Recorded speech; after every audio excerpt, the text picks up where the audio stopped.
Greatest integer function that is ये वाला।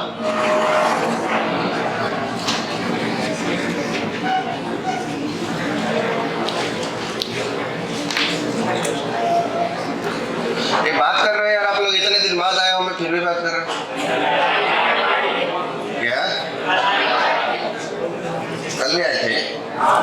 अरे पढ़ाने तो इतने दिन बाद आए ना।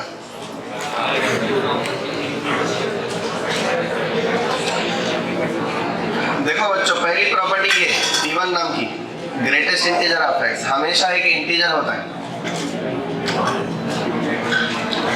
इंटीजर लेस देन और इक्वल टू x, यही होता है ये। प्रॉपर्टीज 2, अगर greatest integer of x is equal to कोई एक इंटीजर, मान लो कि i लिखा है, greatest integer of x is equal to i लिखा है, तो इसका तात्पर्य यह होता है कि x बिलोंग्स टू i से लेकर के i प्लस 1 तक है। सही बोल रहा हूँ मैं? आपको ये प्रॉपर्टी एकदम मिराकल नहीं, ऑब्वियस लगना चाहिए, चमत्कारी कुछ नहीं लगे कि अरे बाबा ये क्या हुआ। Greatest integer plus m is equal to greatest integer of x plus m लिख सकते हैं, जहां m एक इंटीजर है।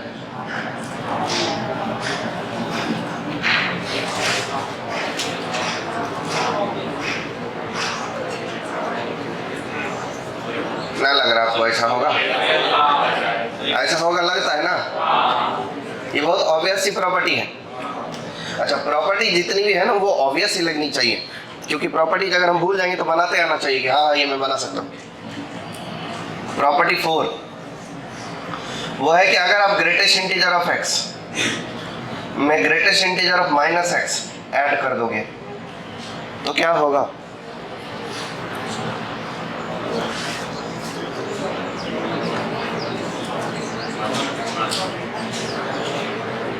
सोच के बताओ।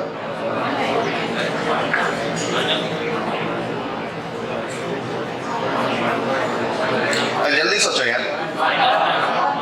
एक काम करो, 10 को इंटीजर ले लो, कितना हो जाएगा? 10 माइनस 10 का कितना हो जाएगा? -10। तो 10 माइनस 10 कितना हो जाएगा? 0। अच्छा, x अगर कोई भी इंटीजर है तो इंटीजर का हो जाएगा इंटीजर, और प्लस माइनस इंटीजर हो जाएगा माइनस इंटीजर, और दोनों करके कितना हो जाएगा? 0। 0 कब होगा? जब x क्या है? इंटीजर है। लेकिन अगर x इंटीजर ना हो तो जब x not belongs to integer, तो अब एक काम करते हैं 3.2 ले लेते हैं। तो 3.2 का कितना हो जाएगा? अब माइनस 3.2 का कितना हो जाएगा? -4 हो जाएगा। अब एक काम करते हैं x पॉइंट f ले लेते हैं, फ्रैक्शन वैल्यू f। तो ये x पॉइंट f का कितना हो जाएगा? x। अब माइनस x पॉइंट f का कितना हो जाएगा? -x -1, यही होगा। अब दोनों को कैंसिल करेंगे, कितना आएगा? -1। तो अगर x not belongs to integer है तो क्या हो जाएगा? ये -1 हो जाएगा। समझ गए? चलो question banana.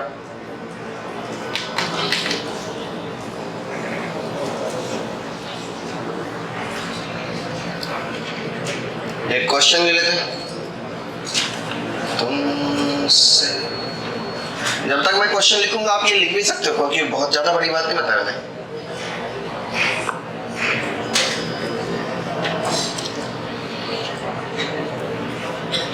y is equal to 2 times of greatest integer of x plus 3. y is equal to 3 times of greatest integer of x minus 2 plus 5 plus x plus y का ग्रेटेस्ट इंटीजर। अच्छा, then कितना होगा? एक बात बताना भाई, circle खत्म हो गया क्या? सर्किल खत्म नहीं हुआ है। ओके, एक अच्छी बात है बताऊं। चलो जल्दी लिखो, जल्दी क्वेश्चन बनाओ। इसका आंसर आप बनाओगे मैं बनाऊंगा? नहीं, मैं नहीं बनाऊंगा ना भाई, मुझे पता नहीं आता है कि नहीं आता है, आपको तो आना चाहिए।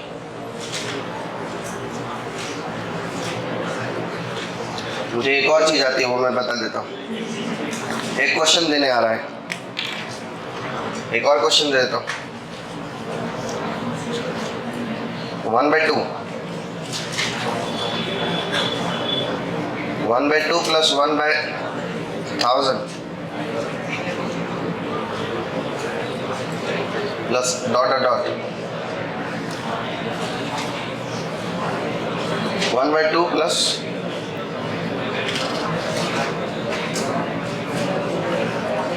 2946 divided by 1000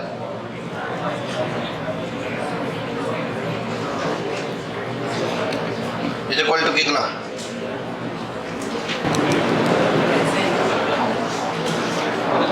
एक बात बताओ बाबू, ये सारे के सारे पॉजिटिव नंबर है, नॉन नेगेटिव नंबर भी हो सकते हैं, और ये नंबर 1 से पहले ही बड़ा है। 1 से तो बड़ा ही है, तो कोई नंबर अगर 1 से बड़ा हो गया तो 1 तो पक्का ही है। अब 1 प्लस कोई पॉजिटिव नंबर 0 कैसे संभव है?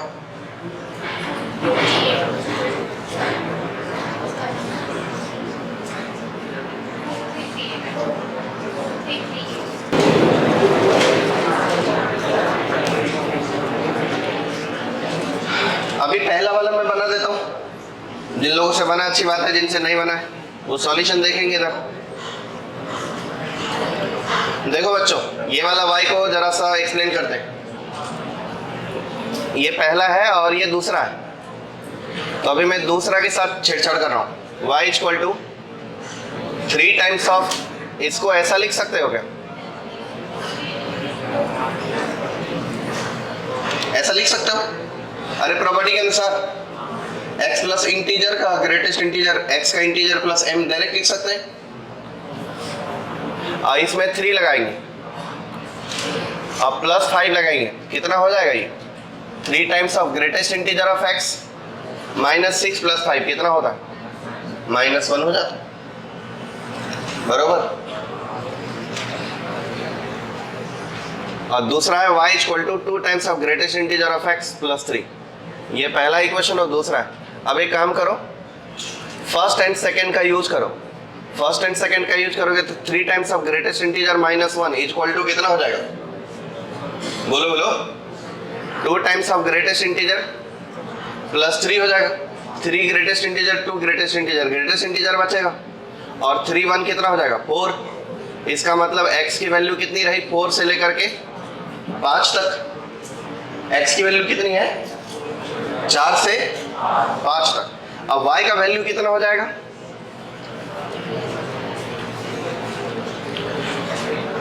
फर्स्ट इक्वेशन नहीं, सेकेंड इक्वेशन का यूज करो। सेकेंड इक्वेशन ये है, y equal to 3 times of greatest integer अब -1, तो कितना हो जाएगा? ग्रेटेस्ट इंटीजर की वैल्यू कितनी आ गई है? 4। तो 4 3 जा 12 और 12 - 1 11।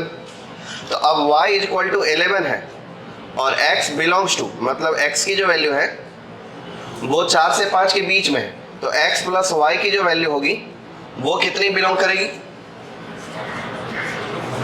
देखो देखो, एक बात सीधी सीधी कि x की वैल्यू किधर से किधर तक लाई कर रही है? 4 से लेकर के 5 तक। तो x प्लस y यानी x प्लस 11 की वैल्यू कहाँ से कहाँ तक लाई करेगी? 5 और 11 कितना होता है? 16 से, बोलो बोलो, 15 तक। यही तो x प्लस वाई है जी। तो अब x प्लस वाई का जब ग्रेटेस्ट इंटीजर निकालेंगे तो कितना आएगा? 15 आएगा। आंसर हो गया।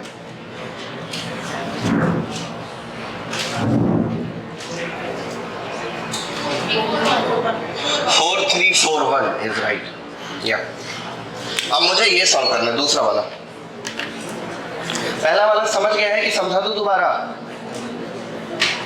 पहला वाला दोबारा समझाओ किसी को? नहीं, ओके। अब दूसरा वाला बनाएंगे। 4335 नहीं, 4341। देखो बच्चों, ये क्या लिखा है? 1/2 प्लस 0/1000 यही लिखा है। 1/2 प्लस 1/1000 दूसरा टर्म होगा। तीसरा होगा 1/2 प्लस 2/1000, 1/2 प्लस 3/1000, 1/2 प्लस 4/1000।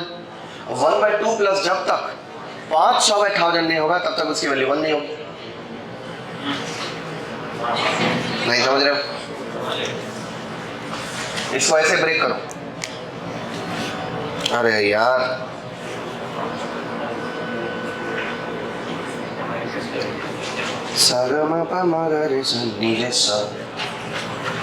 एक काम करो, 1/2 का ग्रेटेस्ट इंटीजर प्लस 1/2 प्लस 1 अरे लिख लिख के बनाना बहुत भारी काम है यार।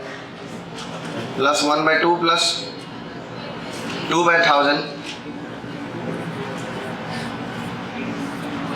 And so on 1/2 plus 499/1000।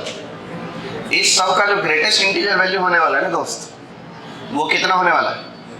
0 होगा। इसके ग्रेटेस्ट इंटीजर 0, इसकी भी ग्रेटेस्ट इंटीजर 0, ये 1 से छोटा नंबर है। इसके जस्ट बाद वाला जो नंबर लिखूंगा जो कि अगले ब्रैकेट से चालू होगा वो होगा 1/2 प्लस 500/1000।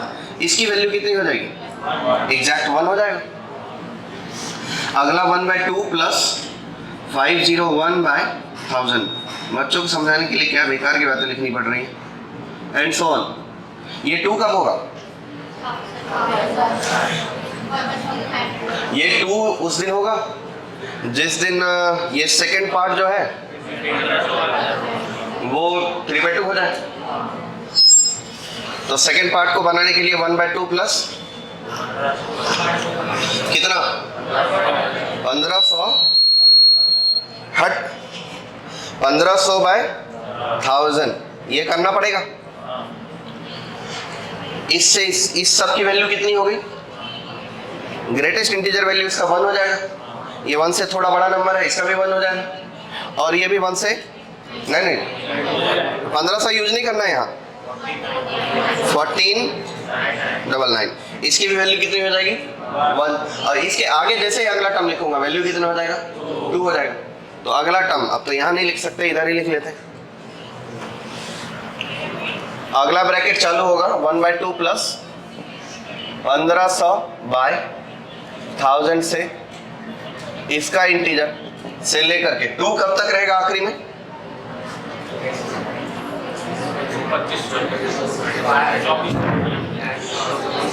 3 बनाना है, यानी 5/2 बनाना है। तो 5/2 बनाना है तो आखिरी में क्या यूज करना पड़ेगा? 1/2 प्लस 2500/1000। अब 2500/1000 तो वो 3 हो जाएगा। उससे पहले वाला कौन है? 2499/1000। ये एक ब्रैकेट हो गया। उसके बाद चालू होगा चीज किससे? 1/2 प्लस 2500/1000 से। और फिर ये खत्म हो जाएगा किधर? हाँ वो कम ही है। 1/2 प्लस 2946/1000 तक। अब इसको गिनो। इस ब्रैकेट में सबकी वैल्यू कितनी है? 0 0 0 0 कितने बार जी? 499 बार। नहीं 500 बार। 500 बार 0 होगा। और ये 500 से काउंटिंग शुरू होगी 1499 तक। कितने बार होगा? 1000 बार होगा। बस जिन बच्चों को कंफ्यूजन हो मैं बता देता हूँ। ए से लेकर के बी तक अगर काउंटिंग करते हैं तो उसमें नंबर कितने होते हैं? तो b minus a plus 1। b minus a plus 1। तो ये इसकी वैल्यू कितनी है? Integer value. ये 1 से थोड़ा 1 है ना एग्जैक्टली। ये 1 से थोड़ा बड़ा नंबर, सबका इंटीग्रल वैल्यू इस ब्रैकेट में कितना है? 1 है। तो 1 कितने बार आएगा? 1000 टाइम्स। तो फाइनल आंसर हो गए पहले ब्रैकेट को देखते हुए प्लस 1 कितने टाइम्स? 1000 टाइम्स। अब इस ब्रैकेट का इंटीजर वैल्यू कितना है? 2। तो 2 कितने बार? 24 से 99 माइनस 1500 1000 टाइम। अब प्लस इसका 3 है 447 ना। 29 46 माइनस 25 446 प्लस 1 447। अब इन्हें कैलकुलेट हो, ये 0 ही हो जाता है। ये 1000 और ये 2000 2000 और 1000 3000। अब प्लस 1200 1341, तो ये हुए 4341। कितने लोगों से मैच किया ये आंसर? खुद से बना हुआ जिनसे? बहुत कम लोग दिमाग लगा रहे भाई।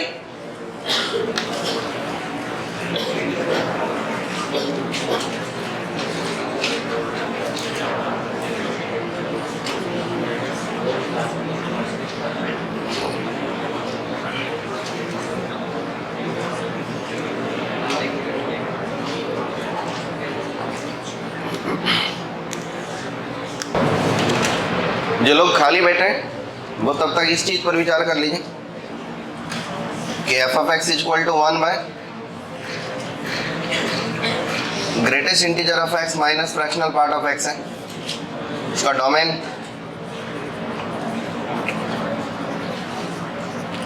ही निकालना है, रेंज नहीं निकालना है। डोमेन पे विचार कर लो।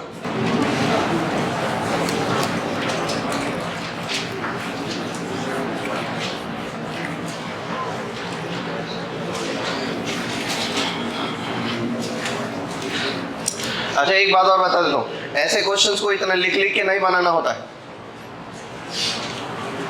ये सब चीज दिमाग में करना रहता है। ये सब चीज दिमाग में करना है। मतलब ये स्टेप किया हुआ है ना, वो सब दिमाग में। इसके बाद डायरेक्ट वो वाला स्टेप पे जाना कि 0 आएगा 500 बार, 1 आएगा 1000 बार, 2 आएगा 2000 1000 बार। ये सब बस दिमाग में ही सोचना है, लिखना नहीं होता। उसकी भी सारी प्रॉपर्टी बड़ी ऑब्वियस लगेगी आपको। फ्रैक्शनल पार्ट फंक्शन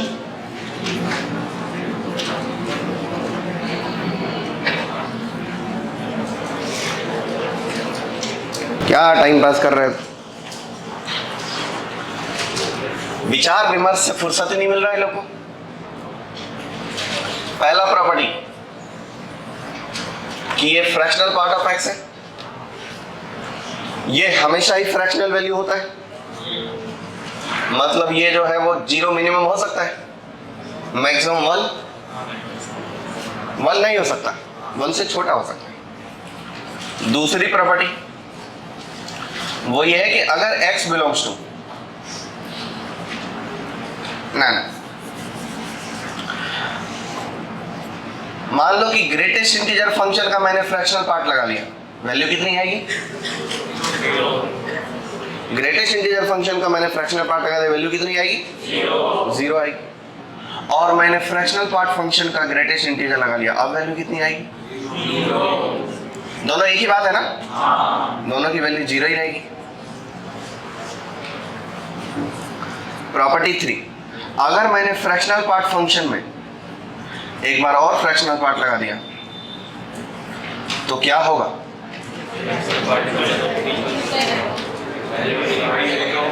कुछ भी नहीं होगा, वो फ्रैक्शनल पार्ट ही रहेगा। फ्रैक्शनल पार्ट ही रहेगा। अच्छा, फ्रैक्शनल पार्ट लगने से कर्व का शेप नहीं बदलता। ये बात तो आपको ग्राफ बनाते समय समझ आ चुका है कि फ्रैक्शनल पार्ट लगने से कर्व का शेप नहीं बदलता है, बस कर्व का टुकड़ा कट कट के नीचे आता है। यही ना होता है कि कर्व का टुकड़ा कट कट के नीचे आता है, कि एक इंटीजर से अगले इंटीजर के बीच का कर्व बिना शेप बदले नीचे आ जाता है, फिर अगले इंटीजर से अगले इंटीजर का फिर नीचे आ जाता है। तो मतलब वो जो है वो प्रॉपर्टी नंबर 4, ये बड़ी इंपॉर्टेंट बात है, ये वो लिखना पड़ेगा ऐसे कि fractional part of F of x curve का शेप नहीं बदलता, बस ग्राफ इंटीजर से इंटीजर +1 तक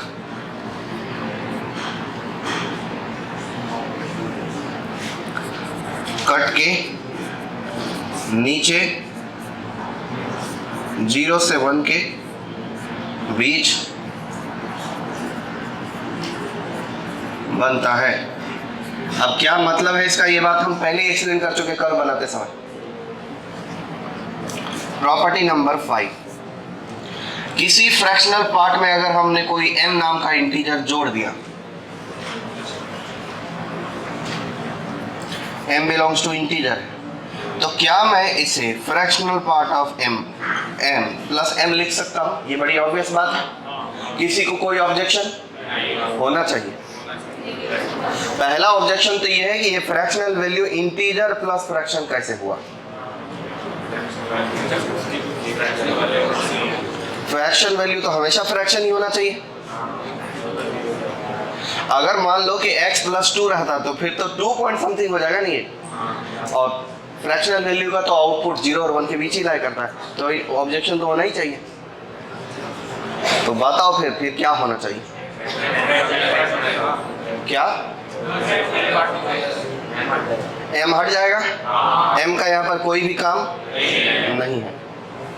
मतलब फ्रैक्शनल वैल्यू में अगर कोई x में इंटीजर जोड़ के फ्रैक्शनल वैल्यू निकाले या बिना इंटीजर जोड़े ही फ्रैक्शनल वैल्यू निकाले, क्या रहेगा? हमेशा फ्रैक्शनल वैल्यू ही रहेगा। ठीक है, तो अगर प्लस में ऐसा हो रहा है तो माइनस में भी होगा।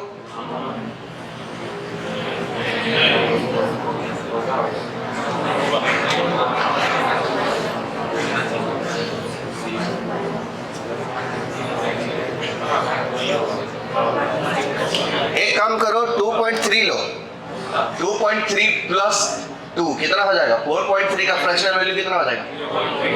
0.3, और 2.3 माइनस 3 कर लो,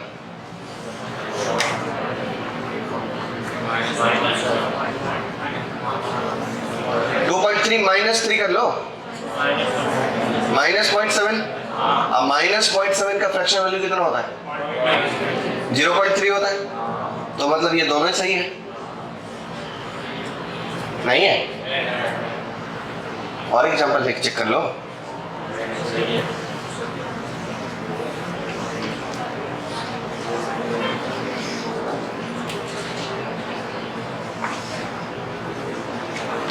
आप लोग श्योर हो? सही है? पक्का? हाँ, तो इस बार सही है, इस बार इसमें कुछ गलत नहीं है। अच्छा देखो, एक और एक्सप्लेनेशन दे देता हूँ।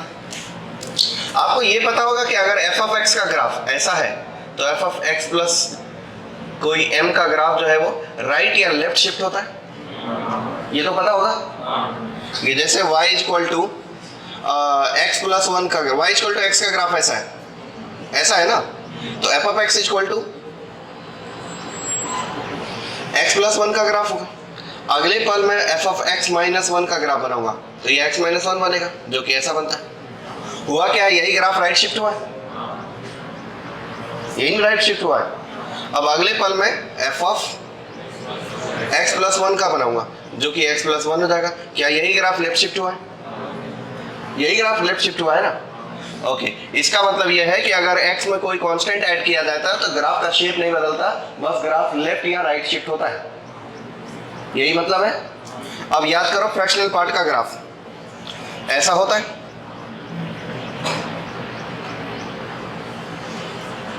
अब एक काम करो, मान लो ये ग्राफ है। अब इसमें अगर आपने कुछ ऐड कर दिया तो ये ग्राफ, कोई इंटीजर ऐड कर दिया तो ये ग्राफ यहाँ शिफ्ट हो जाएगा, उससे लुक में कोई चेंज आएगा? इस पूरे ग्राफ को एक इंटीजर राइट शिफ्ट कर दे, क्या फर्क पड़ने वाला है? या 10 इंटीजर राइट शिफ्ट कर दे, कुछ फर्क पड़ेगा? या 50 इंटीजर लेफ्ट शिफ्ट कर दे, कोई फर्क पड़ेगा? नहीं। तो मतलब x plus minus m, plus करो m या माइनस करो इंटीजर, इससे फर्क नहीं पड़ेगा। लेकिन m इंटीजर होना चाहिए। m अगर फ्रैक्शनल हुआ तो कोई लॉ काम नहीं करेगा। ये पांचवा तो मैंने बनाया हो ना। चौथा, प्रॉपर्टी 6,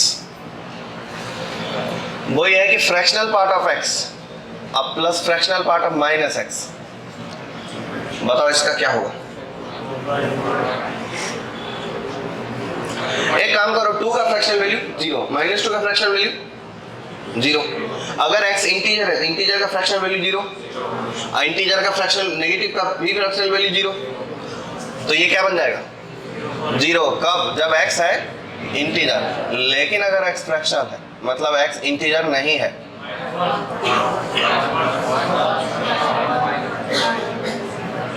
तब कितना?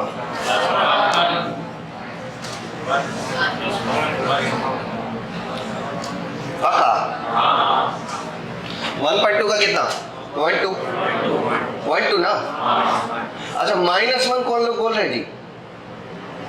माइनस वाला है, बहुत लोग -1 बोले। अभी मेरे को क्लिक हुआ, अरे बेवकूफ्स, जब ये पॉजिटिव नंबर है, ये पॉजिटिव नंबर है, -1 कैसे आ रहा है?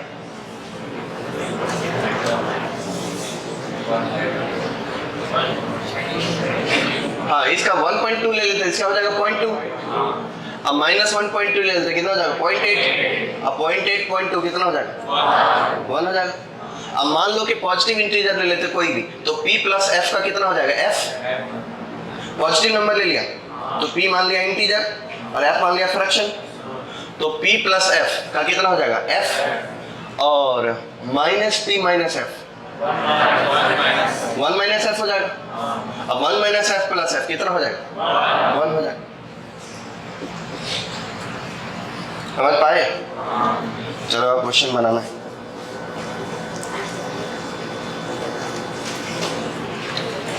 अच्छा एक और प्रॉपर्टी 7 बड़े घाटिया बात है, लेकिन कल को अगर कभी ऐसा देखने को मिले तो इसको क्या लिख सकते हो?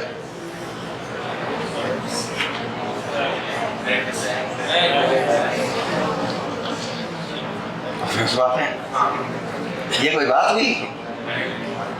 इंटीजर है, फ्रैक्शन है, दोनों मिला कौन बनेगा? नंबर बनेगा।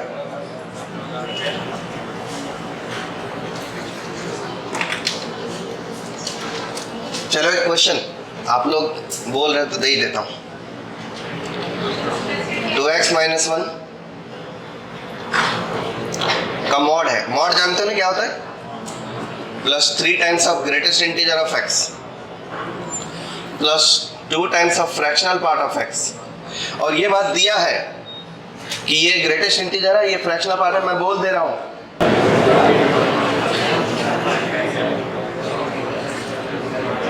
बस इसे सॉल्व करना है।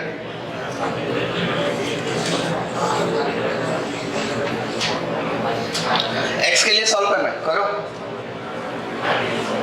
पहला काम तो यही है कि एक बार के लिए मॉड के अंदर की चीज पॉजिटिव माना जाए, फिर नेगेटिव माना जाए, फिर प्लस माइनस साइन से खोला जाए। मॉड खोलने का रूल यही है, सबको मालूम होना चाहिए। 2x माइनस 1 एक बार के लिए मान के लो कि इफ 2x माइनस 1 जो है वो पॉजिटिव है, तो इसका मतलब क्या होगा? x ग्रेटर देन हाफ हो जाएगा। तो अगर x 1/2 से बड़ा है तो अब इस केस में मॉड कैसे खुलेगा? पॉजिटिव प्लस साइन की minus sign? Of course plus sign से खुलेगा। तो आपका जो इक्वेशन है, सपोज मैंने ई नाम रख दिया, तो इक्वेशन कैसा बन जाएगा? प्लस साइन के साथ 2x minus 1 is equal to 3 times of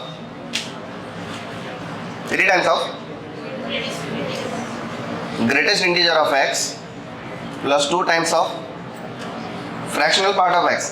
एक काम करो, x को ऐसा लिख सकते हैं 2 times of greatest integer of x plus 2 times of fractional part of x minus 1 is equal to 3 times of greatest integer of x plus 2 times of fractional part of x।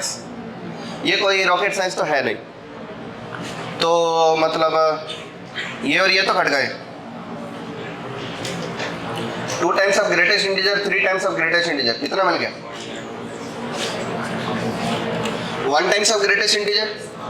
अब 1 times of greatest integer की value कितनी आएगी? -1। ठीक है, तो इसका मतलब x का वैल्यू कितना आएगा? -1 से 0 तक, जो कि बिलोंग नहीं करता है 1/2 से इंफिनिटी को। पहले माना गया था x की वैल्यू 1/2 से इंफिनिटी, इसलिए इस केस में x की वैल्यू क्या मिली? कुछ नहीं मिली, 5 मिली। x की वैल्यू जो कुछ भी आना चाहिए वो हाफ से बड़ा होना चाहिए, लेकिन आपका x का वैल्यू क्या आ गया? 0 से छोटा, नेगेटिव नंबर आ गया। तो इसीलिए x की वैल्यू इस केस में आ गई 5। दूसरा केस, अगर आपने इसे नेगेटिव साइन से खोलोगे मॉड को, तो 2x माइनस 1 नेगेटिव रखना पड़ेगा। तो 2x माइनस 1 नेगेटिव है, इसका मतलब x की वैल्यू क्या होनी चाहिए? ओहो, हाफ से छोटी। हाफ से अगर छोटी है तो नेगेटिव से खोलेगा, तो 2x माइनस 1 नेगेटिव से खोलोगे तो कैसा बन जाएगा? 1 माइनस 2x ऑफकोर्स। और 1 माइनस 2x को ऐसा भी तो लिख सकते हैं, 2 टाइम्स ऑफ ग्रेटेस्ट इंटीजर अब plus 2 times of fractional part, ज्यादा हो जाएगा। 1 minus 2 times of x, x को ऐसे लिखो ब्रैकेट बना के ग्रेटेस्ट इंटीजर ऑफ एक्स अब minus fractional part of x. इतना तो मैं कर ही सकता हूं।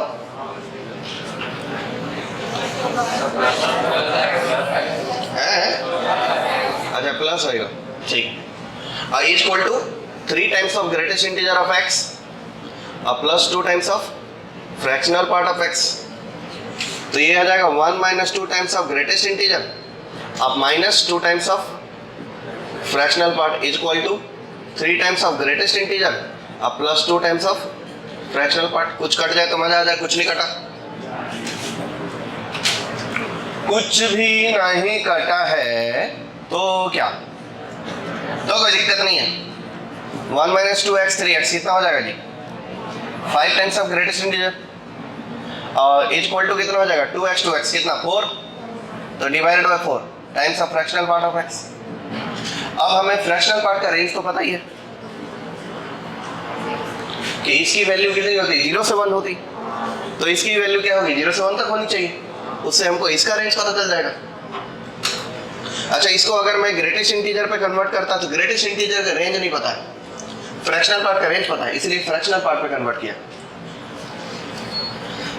तो चूंकि ये 0 से 1 होता है ये भी 0 से 1 होगा, तो 1 minus 5 times of greatest integer of x divided by 4 lies between 0 से 4 तक। ये चलेगा क्या आपको?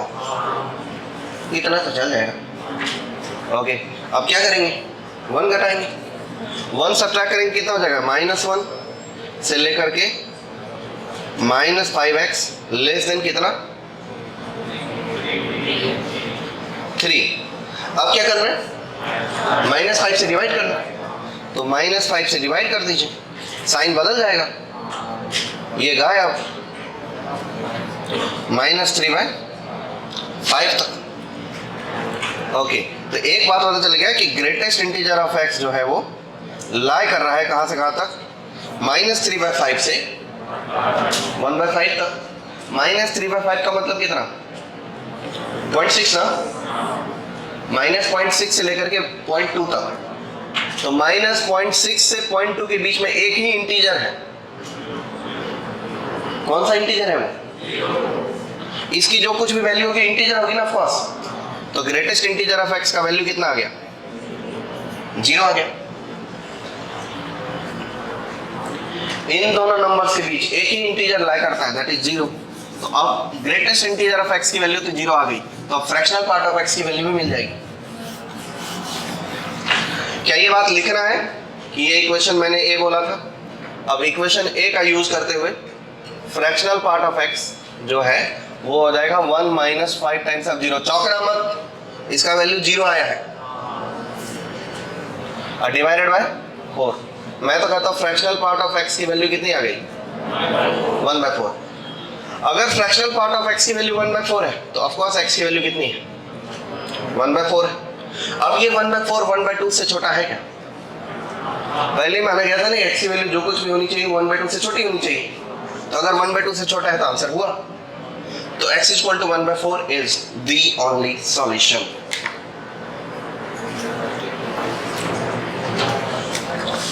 नेक्स्ट क्वेश्चन, जो लोग विचार करना चाहते हो इस पर करें। डोमेन ऑफ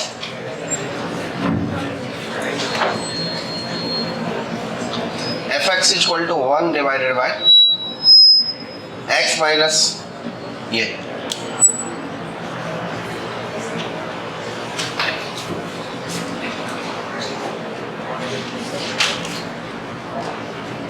बहुत ज्यादा ही घटिया क्वेश्चन है।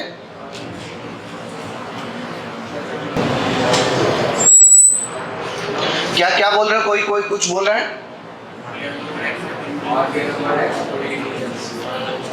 All real number excluding integer. अच्छा हाँ बिल्कुल सही जवाब। ये क्या है, ये फ्रैक्शनल पार्ट है भाई। ची इतना टाइम लगा है मुझे तो दुख से मर जाऊंगा मैं। बस फ्रैक्शनल पार्ट क्या नहीं होना चाहिए 0 नहीं होना चाहिए, ये तो पॉजिटिव होता ही होता है, 0 नहीं होना चाहिए, मतलब x क्या नहीं होना चाहिए इंटीजर, इसका मतलब x belongs to all real number accept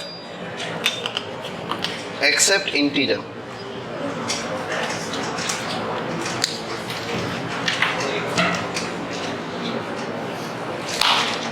लिखो, जल्दी लिखो, बात आगे बढ़ानी है। क्या? अरे बेवकूफ लड़का, बात आगे बढ़ानी मतलब फंक्शन आगे बढ़ाना है। शादी की बात थोड़ी चल रही इधर। क्या क्या सोचता है ये लोग, सही काम नहीं सोचता।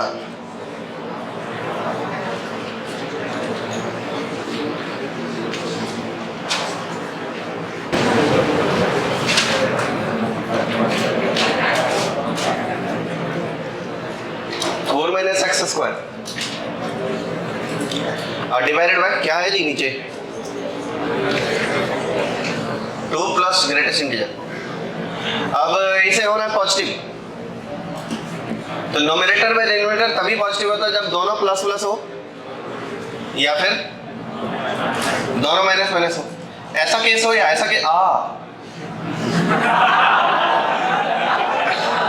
ऐसा केस हो या ऐसा केस हो, दोनों प्लस प्लस हो, इसका मतलब 4 माइनस एक्स स्क्वायर पॉजिटिव हो। अच्छा, वो जीरो भी हो सकता है। And 2 plus greatest integer of x positive, 4 minus x square positive है, इसका मतलब एक्स स्क्वायर जो है वो लेस देन 4 हो गया। इसका मतलब x बिलोंग्स टू अरे -2 से +2 तक हो सकता है। And greatest integer of x जो है वो -2 से बड़ा हो, तो ग्रेटेस्ट इंटीजर ऑफ x -2 से बड़ा है, तो इसका मतलब x की वैल्यू जो है वो -2 से इंफिनिटी तक हुई। -2 से इंफिनिटी तक किसी भी नंबर का ग्रेटेस्ट इंटीजर निकालेंगे तो -2 से बड़ा ही होगा। अब इन दोनों का क्या ना एंड आ, तो अगर इन दोनों का इंटरसेक्शन करेंगे तो फाइनली x क्या मिलेगा, ये इसके अंदर लाई करता है भाई। क्या मिलेगा? -2 से 2 मिलेगा।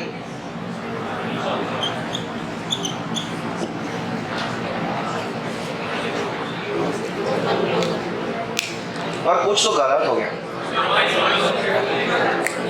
हाँ ना,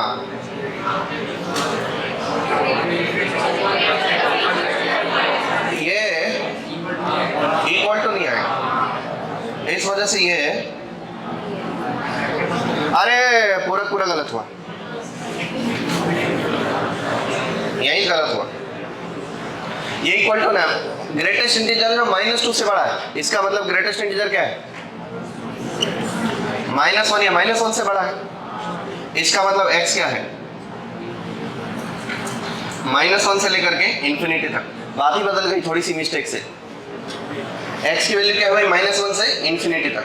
तो अब इसका और इसका क्या करेंगे, इंटरसेक्शन। तो अगर इंटरसेक्शन करेंगे तो -2 से 2 तक बोल रहा है और ये -1 से इंफिनिटी तक बोल रहा है, तो दोनों का इंटरसेक्शन क्या मिलेगा, -1 से 2। एक बात हो गया, लेकिन बात सिर्फ इतनी है ऐसा नहीं है, दूसरी बात भी हो सकता है, दोनों नेगेटिव हो तो, दोनों नेगेटिव हो। ये क्या केस है, केस 1 वाह, both positive, numerator denominator both positive. Case 2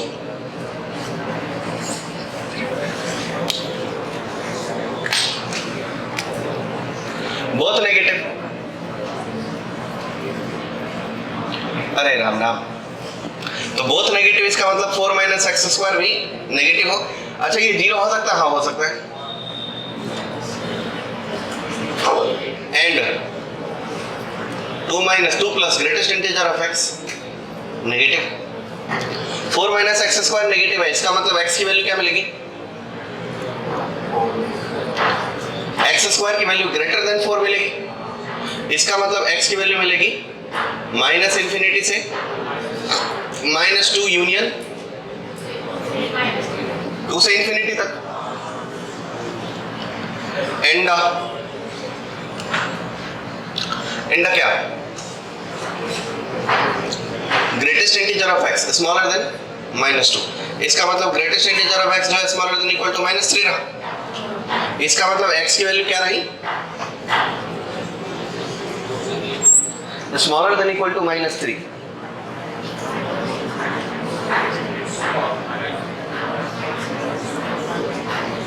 तो x स्मॉलर देन -2, यही ना?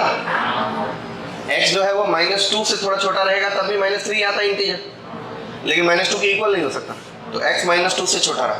तो अब बताओ -2 से छोटा और इसके साथ इंटरसेक्शन करेंगे तो फाइनल वैल्यू क्या आएगा? देख लो अगर कंफ्यूजन है, एक वैल्यू है -2 या -2 से छोटा, दूसरा है +2 या +2 से बड़ा, और तीसरी बात है -2 से छोटा। तो कॉमन क्या रहा, यही ना? तो x बिलोंग्स टू क्या आया? -∞ से -2, ओपन ओपन। और इन दोनों के बीच क्या लगेगा? यूनियन, या तो ऐसा या फिर ऐसा। यूनियन, इंटरसेक्शन और बेसिक फंडामेंटल कंसेप्ट बचपन में पढ़ाया था मैंने, याद है क्या? अभी इस 12th में आकर के ऐसा तो नहीं लगता आपको कि कब यूनियन लगेगा कब इंटरसेक्शन लगेगा? इस बात में कंफ्यूजन है, इस बात में कंफ्यूजन है तो महादेव को जल चढ़ाओ भाई और पुजारी बन जाओ, गांजा वंजा फूकना एकदम आराम से। x बिलोंग्स टू क्या आएगा आंसर? -∞ से -2, यूनियन -1 से 2। हाँ, एक बात बताओ, ये बन क्यों नहीं रहा था आप लोगों से? ऐसा इसमें कुछ डिफिकल्ट तो नहीं लगा मुझे।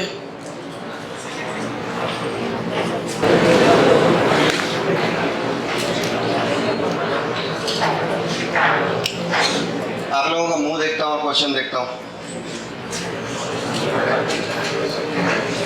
चलो, किसी का तो मुंह होगा बनाने वाला, आपका नहीं होगा तो मैं ही बना दूंगा। Fractional part of sin x plus fractional part of sin pi plus x।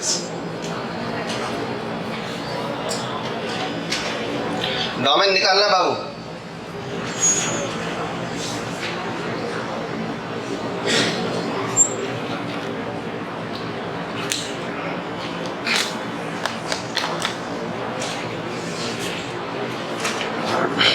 तो इसमें कोई संदेह नहीं कि ये पॉजिटिव है और ये पॉजिटिव है, तो पॉजिटिव ही होगा, किसी इसमें कोई आपत्ति वाली बात ही नहीं है।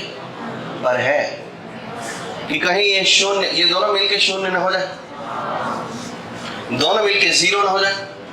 अब दो चीज का सम 0 तब होता है जब दोनों एक दूसरे का नेगेटिव हो, तो मतलब वहां तो कोई किसी का नेगेटिव पॉसिबल ही नहीं है, तो मतलब 0 होने की पॉसिबिलिटी है ही नहीं। क्या है? गलत बोल रहा हूं मैं? ऑफकोर्स 0 होने की पॉसिबिलिटी है। आप लोग किसी बात पे हाँ करते तो बिना सोचे समझे।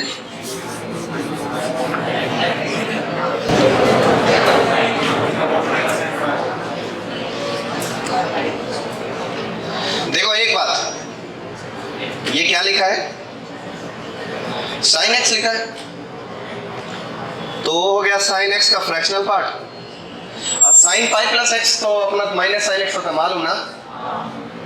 तो ये fractional part of minus sin x हो जाएगा।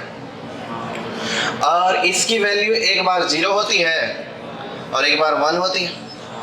तो अगर 1 होगी तो हमें कोई आपत्ति नहीं है, लेकिन 0 होगी तो आपत्ति है। इसकी वैल्यू 0 तब होगी जब sin x की वैल्यू इंटीजर हो जाए, और 1 तब होगी जब sin x की वैल्यू इंटीजर ना हो। तो sin x की वैल्यू इंटीजर हो, इसका मतलब sin x की वैल्यू हमें क्या चाहिए? ये वाला केस चाहिए, मतलब sin x की वैल्यू इंटीजर नहीं चाहिए, इसको 0 होने से बचाना है। ये क्लियर है ये बात कि sin x का फ्रैक्शनल पार्ट अब प्लस माइनस sin x का फ्रैक्शनल पार्ट 0 नहीं होना चाहिए। इट मीन्स 0 नहीं होना चाहिए, तो मतलब sin x की वैल्यू इंटीजर नहीं होना चाहिए। इंटीजर नहीं होना चाहिए मतलब 0 नहीं होना चाहिए। 1 नहीं होना चाहिए, 2 नहीं होना चाहिए। इसका मतलब x की वैल्यू n/2 नहीं होना चाहिए।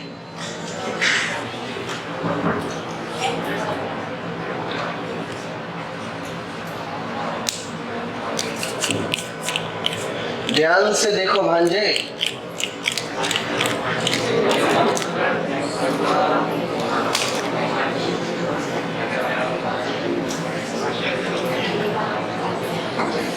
सही लिखा है वो गलत लिखा है? लिखा गलत।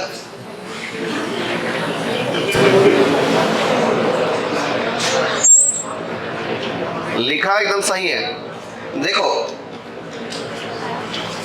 अरे यार भाई क्या बे लंगड़े,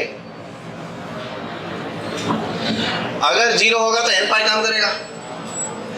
अब ऐसा है आंसर कि 0 पाई है, 0 पाई, फिर π/2, फिर पाई, फिर 3π/2, फिर 2 पाई, फिर 5π/2, ये सब ना इसका डोमेन है जी। तो क्यों ना इसे डायरेक्ट x = m π/2 लिख दो, वही तो है।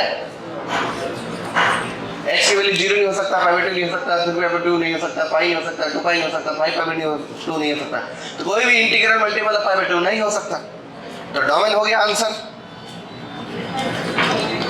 x belongs to all real number except n/2। अब एक और बात, किसी बच्चे से मैं स्पेशल एक सवाल पूछूंगा। कौन है जो मेरा सवाल का आंसर करने के लिए तैयार है? इस f(x) का रेंज क्या है? समय शुरू। इसके अलावा किसी ने बोला डेयरी मिल्क के पैसे उसी से लूंगा मैं।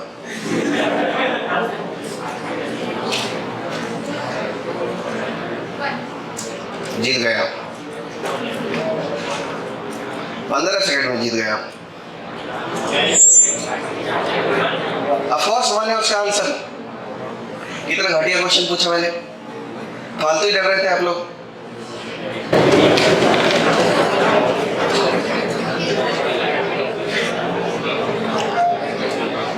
fx = log√2 बेस पर 2 - log2 बेस पर 16 sin² x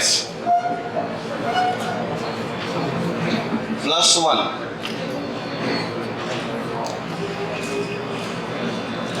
है।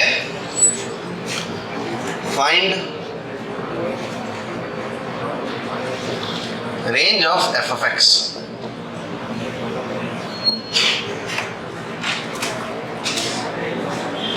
रेंज निकालना है।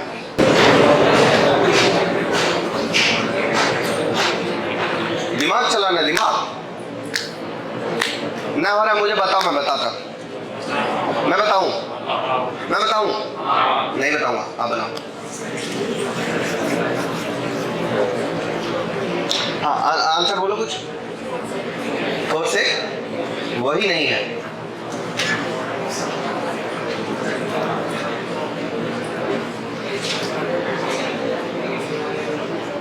पीछे वाले कोई भैया? अब मैं बनाता हूं। पेन तो उठाना नहीं है, मार्कर तो उठा सकते हैं।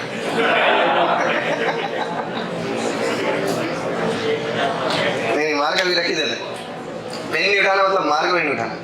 देखो एक बात बताता हूं, जागो ग्राहक जागो। ऐसे सोया है लड़का, लगता है कि कुंभकर्ण है। sin² का रेंज होता है 0 से 1, तो 16 sin² का रेंज हो जाएगा 0 से 16। चल गए ना? अच्छी बात।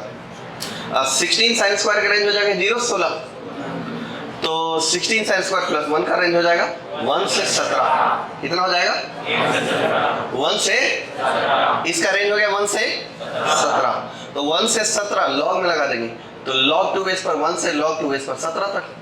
और log2 बेस पर 1 का वैल्यू होता है 0। कितना वैल्यू होगा? 0। log2 बेस पर 1 की वैल्यू होगी 0, तो अब इसका वैल्यू हो जाएगा 0 से log 17 तक। हाँ हाँ मैं ठीक बोल रहा हूँ। 0 से इतना तक का वैल्यू कितना है? 0 से log 17। अब माइनस लगा देंगे तो माइनस log 17 से 0 हो जाएगा। 0 से log 17 का नेगेटिव करेंगे तो माइनस log 17 से 0 होगा। तो माइनस log 17 से 0 तक और उसमें +2 लगा देंगे। तो माइनस log 17 +2 जो कि एक नेगेटिव नंबर है से लेकर के 0 + 2 2 तक। तो माइनस log 17 +2 से +2 तक, यही है माइनस log 17। मान लो ये 0 है तो यहाँ माइनस log 17 +2 यहाँ आ जाएगा से लेकर के +2 तक। ये 0 है +2 तक। अब ये जो रीजन है, जो नेगेटिव वाला रीजन होता है, वो log का इनपुट हो ही नहीं सकता। तो यानी इसकी वैल्यू है माइनस log 17 +2 से +2 तक। तो अब डिफाइंड होने के लिए इसका वैल्यू हो जाएगा 0 से 2 तक, क्योंकि नेगेटिव नंबर तो डिलीट हो जाएगा ना डोमेन में से। तो इसका वैल्यू हो जाएगा 0 से 2 और log √2 बेस पर 0 से 2, इसका मतलब है log 2 बेस पर 0 से 4। अरे बेस और आर्गुमेंट का स्क्वायर कर देंगे तो log 2 बेस पर 0 से 4 और log 2 बेस पर 0 का वैल्यू होता है -∞ से लेकर के log 2 बेस पर 4 की वैल्यू होती है 2। तो आंसर रहा -∞ से 2। बताओ पेन उठाना पड़ा।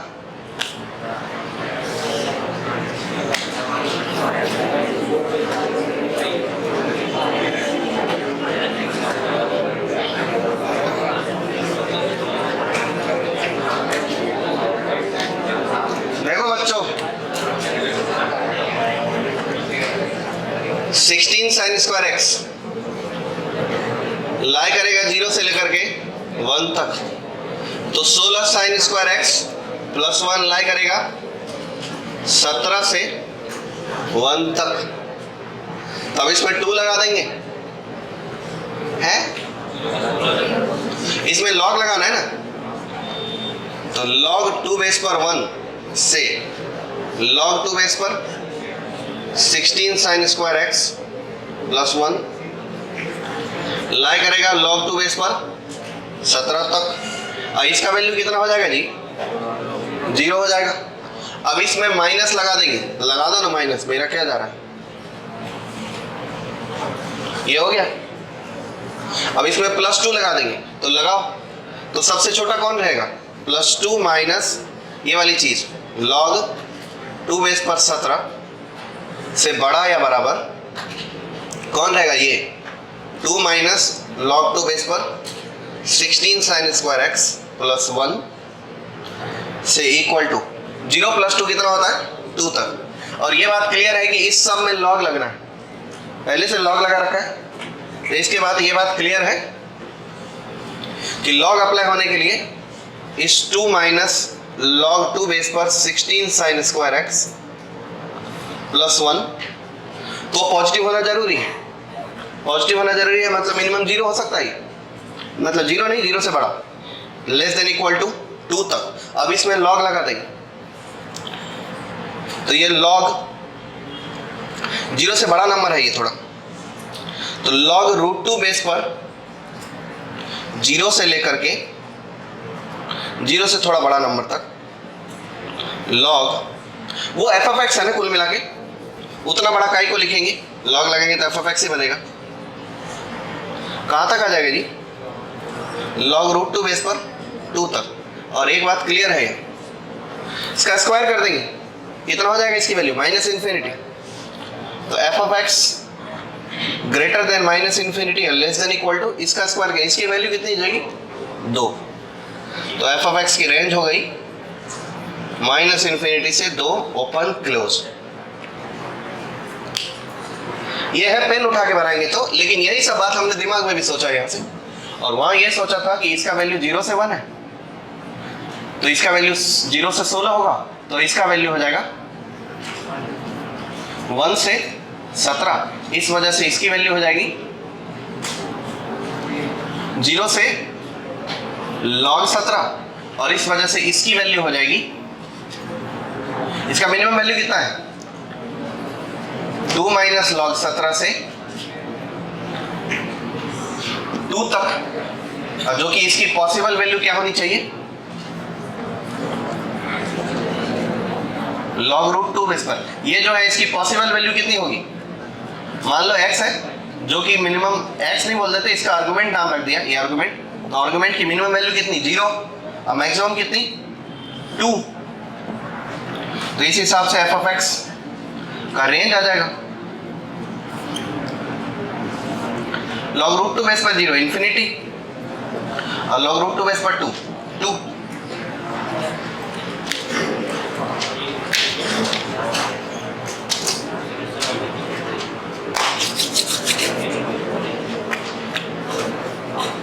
क्या भाई ब्लैक बुक,